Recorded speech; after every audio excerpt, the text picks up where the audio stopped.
Penn State Fayette men's basketball coach Mookie John joining us here on the USCAA Tournament Buzz. Mook, what a run it was for you a year ago, all the way to the USCAA National Finals. You lost a little bit to graduation, but the team seems to be peaking again. I'll tell you what, Brian, we lost a lot to graduation. Our top 5 seniors, one of them was our 6th man, and one of our returning starters ended up taking a scholarship to Cal U. So we basically started the season with a lot of fresh guys, a lot of guys that didn't have the playing experience that they may have had in high school, but they're adjusting extremely well. I can't say enough about the progression of C.J. Gaddis, especially running the point guard position. He's like having a coach on the floor, and he's really evolved over the course of his 2-year career, and it's very short. And we could go on down the list from player to player and how they've really bought into our system and the way we do things and just the attitude with which they go to work.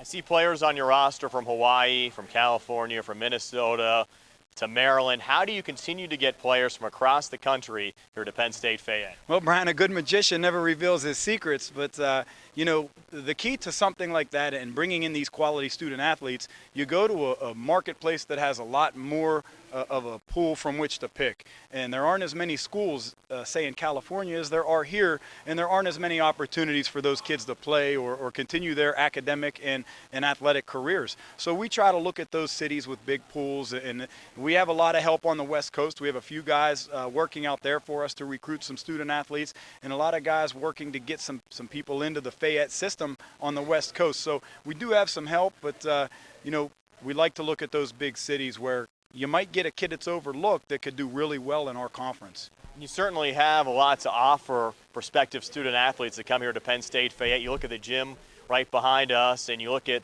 the value of Penn State education. Absolutely, and thanks to Mr. Eberly for building not just this facility, but the entire educational campus here at Penn State Fayette. You know, we offer student athletes a Penn State degree. You know, and a Penn State degree is recognized globally, and that's the first thing we really talk about when we're recruiting. You know, it's also a blessing that we get to host the national tournament. So when you tell a young man that's in high school you have the guaranteed right to play for a national championship, you know, that kind of sparks a little bit of interest. And I heard you talking to some of the other guys, and when you promise equality, and it's very fitting on this Martin Luther King Jr. Day, that you're going to be fair to every student athlete that comes through your system. If they deserve to play and they've got the right attitude and the right work ethic, they're going to get that shot. So, you know, kids like to hear that. They like to hear that you're going to work hard. They like to hear that you're a very positive person and a very positive program, which we strive to be.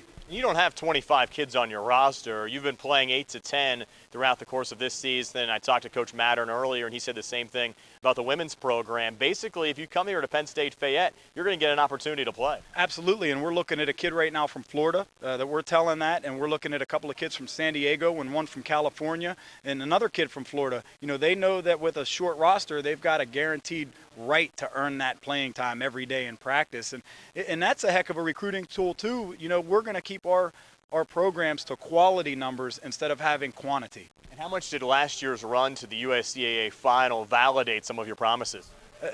Brian, I can't speak enough about the community support that we received. You know, this gym probably hasn't seen a crowd like that since LH Uniontown was here a few years ago during the renovations. And it's really nice that when the community comes out and still mentions things like that 6, 7, 8 months after it happened. It was a very special run, and I kind of got the chills just thinking about it. You've been around this Uniontown community for a number of seasons. You have a lot of family ties to the area.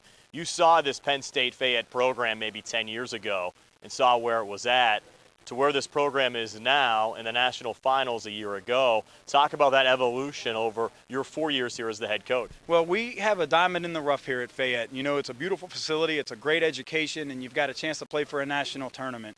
And I don't think people understand it until they come see it for themselves. It really is something special. And, you know, when you have the things in place and you've got the administration like Vince Capozzi, who's behind you 100%, it makes it really easy to bring quality student athletes in and really work to achieving those goals of winning a conference and a national title every day. And you have a nice coaching staff with you as well. Jawan Davidson, I know he does a heck of a job day in and day out, and you got David Wins back on your roster as an assistant coach this year. Well, it always helps when a guy that played in your program wants to come back and help you coach while he's finishing his degree. And Coach Dave, as we call him, He brings so much to the table because that's the first day of practice. He walked up to Coach Davis and myself and he said, "Coach, now I see what you guys were talking about for 3 years." And it really helps that now he can relate to those guys like Jake Bronder and Sean Smogey and Matt McKenna.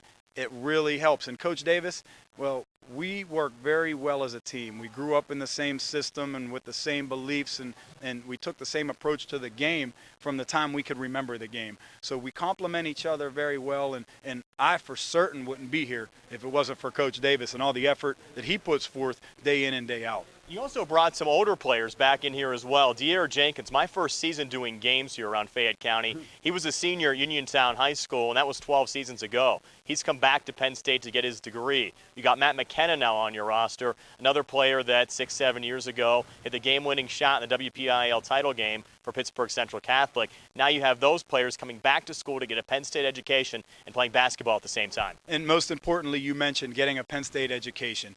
And let's first talk about De'Aaron, because he did experience, along with those other guys, some tremendous history-setting success at the high school level, not just at the high school level, but at Quad A in Pennsylvania. So those guys were the best in the state, and even at some points in their career in the country at the high school level. They went out to Las Vegas and handled themselves very well in the top bracket of the Power A tournament, and we were out there with Laurel Highlands at the same time. And when you bring a guy like that in, who wants to do it the way you do it. You know, De'Aaron worked very, very hard to get himself into Penn State, which isn't an easy institution to get into. He worked very hard to get into school. He worked very hard for a semester of practice without playing, and he's doing it the way we're doing it. So, you know, we're all very proud of what De'Aaron's accomplishing. And when you bring in guys that have experienced success from the time they were very young, well, success breeds success. And now everybody else starts to buy into what you're doing. And you got a guy like Matt McKenna. If you could see him practice, and I'm sure you have bits and pieces here and there, and you see the way he plays the game and the approach he takes to the game, that's the approach he takes to life. He's a hard worker. He's a father. He's got a full-time job. He goes back and forth to Pittsburgh. He's got an apartment here in Uniontown, and he works to support all that. So when you bring a guy like that in who has such a workmanlike attitude, man, it just creates a great energy day in and day out. And I know you're ready for this year's USCAA tournament. Well, we're getting ready. You know, we feel that we're getting better at small things game by game, and you do a great job of following us, you and Soup and Wally or whoever's with you at the time. And you know, you guys have people from all around the country, from the continental United States to the other 50 states in Hawaii that listen in and pay attention to what we do, not just because they might have a son on the team or a grandson on the team, but because of the excitement that we try to bring every day. And we feel that we're getting better little by little, and we feel that we're a conference contender right now. And by the time that Bryce Jordan Center tournament's over in February, we feel that we should be ready for the national tournament. Mook, appreciate your time as always. Best of luck throughout the course of the rest of the season, and we'll see you here for the USCAA tournament as well. Absolutely. Thank you, Brian. That's Mookie John, the head men's basketball coach here at Penn State Fayette, joining us here on the USCAA Tournament Buzz.